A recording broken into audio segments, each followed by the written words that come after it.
I honestly felt bad for him. Have you seen those salt guns that you pump and shoot?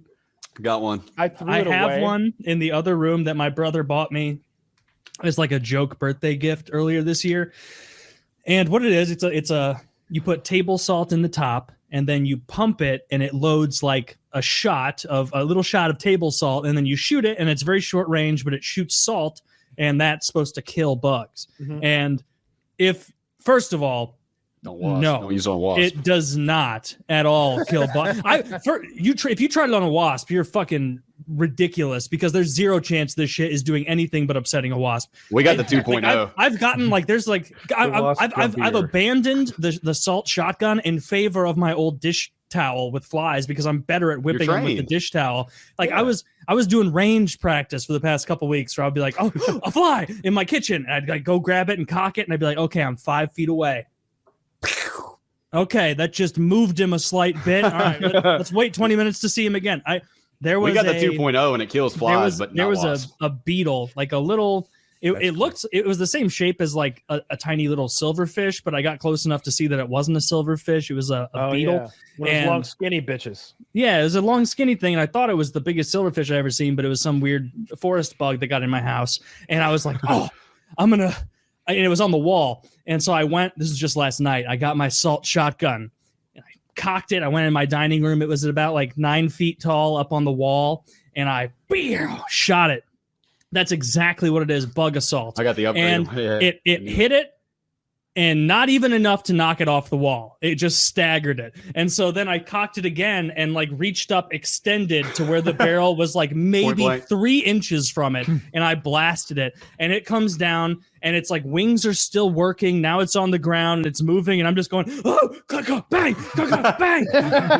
You're ready for it to be over. I used an entire top container of salt, and I shit you not, it took me probably 8 minutes to kill this bug, and because I was trying to kill it from range, and then by the end I was just like execution style, putting it directly above it, and like it was still thrashing around afterward and shit. What I realized about 5 minutes into this bloodbath was that the salt was only strong enough to dismember all of its little bug limbs. And so it got to the point where like I was looking like, all right, he's not moving, he must be close to death. I got a little closer.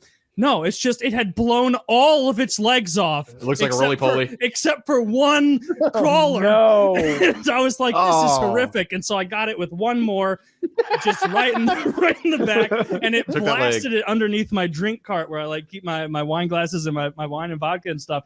And it died a painful death under there. I think I found it the next morning. Oh, you found it this morning, dead. I found it this morning. I went under there.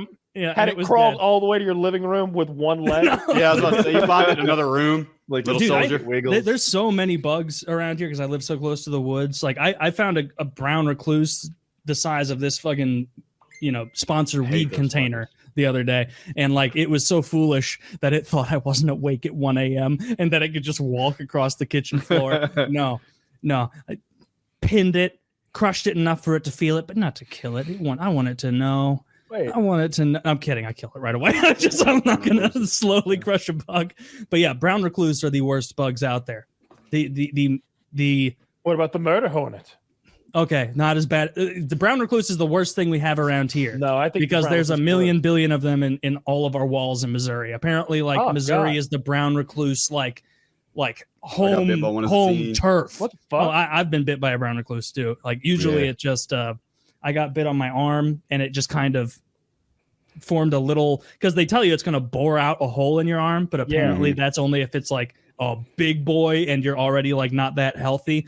Because all it did for me, it gives you like this scab that's like raised, and it feels like, like if you were to like put a pen tip with the point out like under a piece of cloth, and you were to feel the smooth cloth and then the rub over the pen tip, it's like a really hard feeling like right under the skin, and then it just fades away.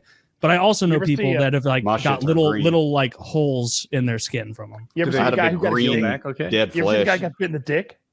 Oh no! Yeah, his dick rotted off. Yeah.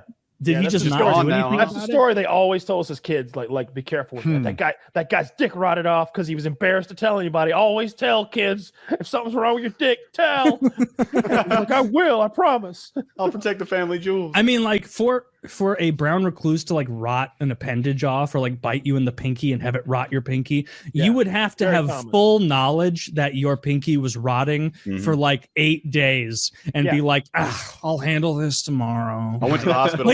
like procrastinating as you're seeing bone you exposed. you get bit on the balls and like you're embarrassed. You're like, maybe it's just an infection. Maybe it'll I like won't be. maybe like some people don't realize they have a serious medical situation going on. It is, and it's a product of our American system, right? That a lot of people wait until it's too long to go. Yeah. And And it's so Yeah. expensive. because we've spent our whole lives being like, would I be silly to go? I need Right? to hang on. Let me see let me have some juice. Like, give me some Right, juice. See if how it feels tomorrow. Because if juice fixes this and it saves us $8,000, then we're gonna feel real lucky tomorrow. But then Let me again, try a maybe little you have- emergency powder. Yeah, that'll work. That'll do the trick. A little airborne pill, like I'm going on a flight. Cuts is there's those borderline cuts where it's like, is this stitches or not? I think it's stitches. And you're like, you like look on the inside and you can see deep down inside yourself. You're like, yeah, Yeah, I'm gonna need a little stitchy here. Yeah. Stitches, not as bad as I thought.